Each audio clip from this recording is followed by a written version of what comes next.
Hi, this is Paulette from the Magical Needle, and today we're going to do a quick tutorial on how to bind quilts. This is my favorite binding method, and I've been using this way for years, and I've never had an issue or problem with the ends matching using this method. So I cut my binding strips 2.5, so if you cut yours 2.25, then your width is going to be a little smaller, so just make sure to measure that. So then what I do is I then will find a place I want to start where I'm going to join the binding. Usually it's on the side of the quilt. I put a bright pin. Then I measure. So my binding is 1.25. Then from the pin, I'm going to measure out. Okay, 1.25. And then I draw that line. And that is going to be our cutting line for the binding. And I'll show you how to join the other end when we're done sewing the binding down. The other thing I do is when I start to sew, I make sure there's a really large space between this pin and where I start to sew. It gives me a lot of wiggle room when I want to join the ends. Then I start to sew going down. And what I do is, I know the normal method is you go all the way down and then you sew diagonal off the end.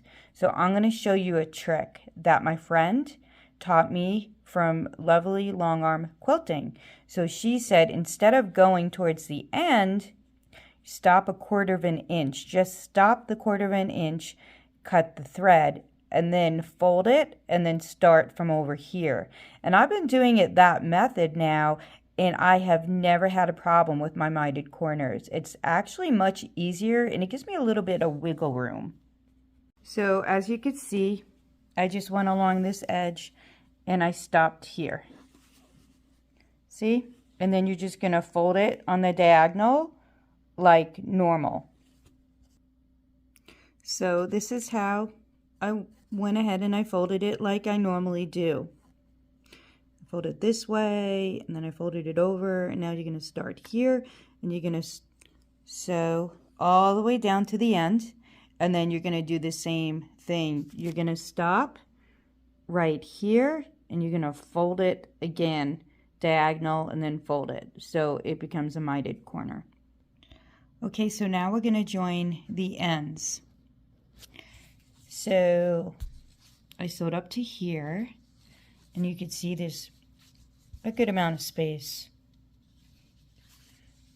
So this is our main point that we're going to measure from. So as we said before, this is 1.25 out. So what we're going to do now is, I'm not going to cut it yet. I always wait. I fold it over so it's right on the pin. Then I take this piece and then I fold it over, make sure it's nice and straight over the pin. You could see it. Okay, there's the pin head. And then I'm going to measure from the pin head 1.25 and draw a line this way. So as you can see, I drew a line 1.25 from this side over. And now we're going to cut each line.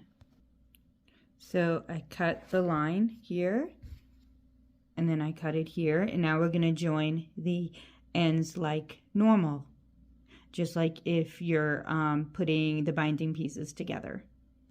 And the reason why I have such a long space when I start sewing at the beginning is it just makes it easier to sew the binding ends together. I'm able to pull it up and pin easier, and then I just sew it along. So I pinned it, not the best photo, but then I drew a line from corner to corner diagonal because that's where I'm actually gonna sew on that line. So I sewed across. I haven't cut it yet, but you can see it folds in nice. Now I'm just gonna cut the excess off. So I have 1/4 of an inch over here. So now, oh, I ironed that seam. Now I'm gonna just sew 1/4 inch down till I start where I started sewing, and then I'll backtrack. Now, sometimes when you're doing this, the fabric binding, you know, it could stretch if you cut it on the bias. So a couple times before I do anything, I measure and make sure that this part is not too loose. So sometimes when I'm drawing that line to cut the ends, I will just do it a little smaller just to be safe if I wind up cutting the binding on the bias.